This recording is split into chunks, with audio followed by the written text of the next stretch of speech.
BTV, ఇది మీ TV. నన్నంటుంది Rajasekhar Reddy బిడ్డను నన్నంటుంది నేను అక్కడ తెలంగాణలో పార్టీ పెట్టానట. తెలంగాణలో పార్టీ పెట్టక ముందు నేను కాంగ్రెస్ పార్టీని దూషించానట. ఇప్పుడు కాంగ్రెస్ పార్టీలో ఎలా చేరాను అని అంటుంది. అమ్మా రోజమ్మా, మీకు గుర్తులేదేమో, నేను గుర్తు చేస్తాను. మీరు తెలుగుదేశం పార్టీలో ఐరన్ లెగ్గు అన్న పేరుతో మీరు పిలువబడినప్పుడు రాజశేఖర్ రెడ్డి గారి గురించి మీరు ఎంతగా దూషణలు చేశారో ప్రజలు ఇంకా గుర్తే ఉన్నాయి. ముకుంద జ్యువెలర్స్ తెలంగాణలో మొట్టమొదటి ఫ్యాక్టరీ అవుట్లెట్ మన కొత్తపేటలో ఫిబ్రవరి 14న గొప్ప శుభారంభం. రాజశేఖర్ రెడ్డి గారు అంత మహా మనిషిని పట్టుకొని రాజశేఖర్ రెడ్డి గారి గురించి మాట్లాడిన మాట పిచ్చి పిచ్చి వాగుడు. రాజశేఖర్ రెడ్డి గారి పంచ ఇప్పి కొడతాను అన్న పిచ్చి పిచ్చి మాటలు మాట్లాడిన ఆవిడ ఈ రోజా నా గురించి మాట్లాడుతుందా?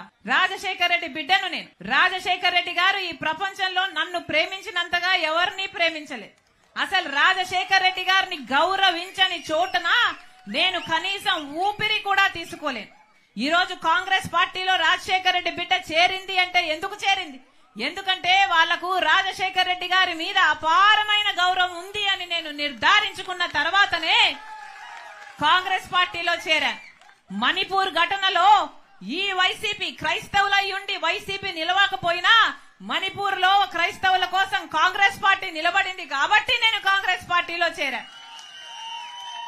మన ఆంధ్ర రాష్ట్రానికి ప్రత్యేక హోదా గురించి వీళ్ళు కొట్లాడతామని చెప్పి మాట తప్పితే కాంగ్రెస్ పార్టీలో రాహుల్ గాంధీ గారు మొట్టమొదటి సంతకమే నేను ప్రత్యేక హోదా ఫైల్ మీద చేస్తాను ప్రధానమంత్రి అయినాక అని ఆయన మాట చెప్తే తర్వాత చేరాను నేను కాంగ్రెస్ పార్టీలో. నా గురించి మాట్లాడుతున్నారా? పైగా తెలంగాణలో పార్టీ పెట్టానట, నేను మూసేసి ఇక్కడికి ఎందుకు వచ్చాను అని అడిగింది. అమ్మా, నేను వైఎస్ఆర్ తెలంగాణ పార్టీ అని పార్టీ పెట్టిన మాట నిజమే, అది మూయలేదు తల్లి. వైఎస్ఆర్ తెలంగాణ పార్టీ కాంగ్రెస్ పార్టీలో విలీనం చేశాం కాబట్టి కాంగ్రెస్ పార్టీ ఎంత కాలం బతికుంటుందో వైఎస్ఆర్ తెలంగాణ పార్టీ కూడా కాంగ్రెస్ పార్టీలో భాగమై బతికే ఉంటుంది. ఈ రోజు ఆంధ్ర రాష్ట్రానికి రాజశేఖర్ రెడ్డి బిడ్డ వచ్చింది అంటే గొప్ప ఉద్దేశంతో వచ్చింది. ఎందుకంటే నా పుట్టింటికి ఇక్కడ అన్యాయం జరుగుతుంది కాబట్టి ఇక్కడ ప్రత్యేక హోదా తేవాల్సిన బాధ్యత నా మీద కూడా ఉంది కాబట్టి ఈ రోజు ఆంధ్ర రాష్ట్రానికి వచ్చింది. ఒక భయం పుట్టింది, అలాగే ఒక కుళ్ళుబోతుతనం ఉంటది కదా. ఎవరైనా బాగుపడితే ఏంటి వీళ్ళు ఇలా బాగుపడిపోతున్నారు అని చూడలేని తనం ఒకటి ఉంటది కదా. అలాంటి ఫీలింగ్స్ అయితే కలిగింది అయితే షర్మిలకి. రాయలసీమలో అన్నకి ఎంత పవర్ ఉంది, ఇంతమంది ఉన్నారు వెనకాల, ఇంతమంది రేపొద్దున్న ఓటేస్తారు అనే భయం పుట్టుకున్నదైతే జగనన్న నేనేం చేయలేను అని చెప్పేసి ఒక భయం అయితే పుట్టుకున్నదైతే షర్మిలకి. ఆ తర్వాత సునీతకి కూడా భయం వచ్చి ఉండాలి నాకు తెలిసి. ఆ తర్వాత సునీత మొగుడికి, అలాగే షర్మిలకు మొగుడికి కూడా ఒక చెప్పు దెబ్బ లాంటిది. ఏంటిది? ఈ జన సందోహం. నెక్స్ట్ ఎవరైతే 24/7 365 డేస్ చెవుల్లో ఊదుతున్నారో ఆ ఛానల్స్ అన్నిటికీ ఉచ్చబడిపోయింది ఈ రోజు ఈ సభతో, రాప్తాడు సభతో.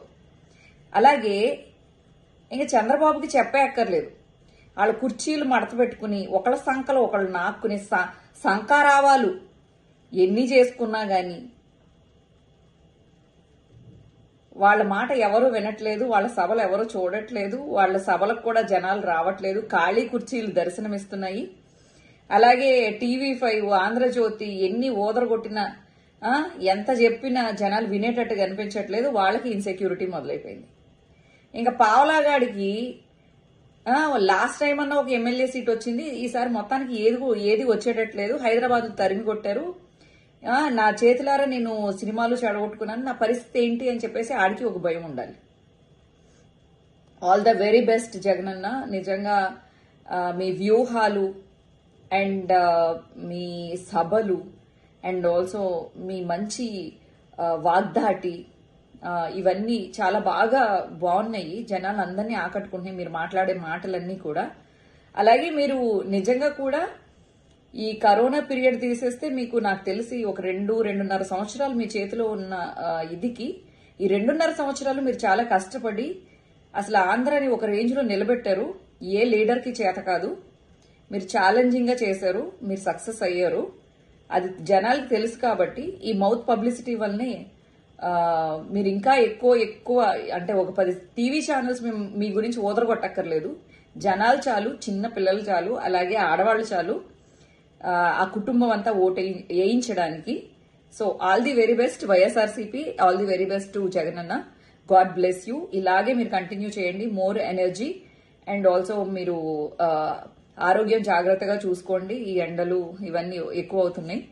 సో ఇంకా మరింత ఉత్సాహంతో మీరు పాల్గొనాలని సభల్లో, మిమ్మల్ని దేవుడు చల్లగా చూడాలని, ఆ ప్రజలు కూడా మిమ్మల్ని బాగా చూస్తారని కోరుకుంటున్నాను.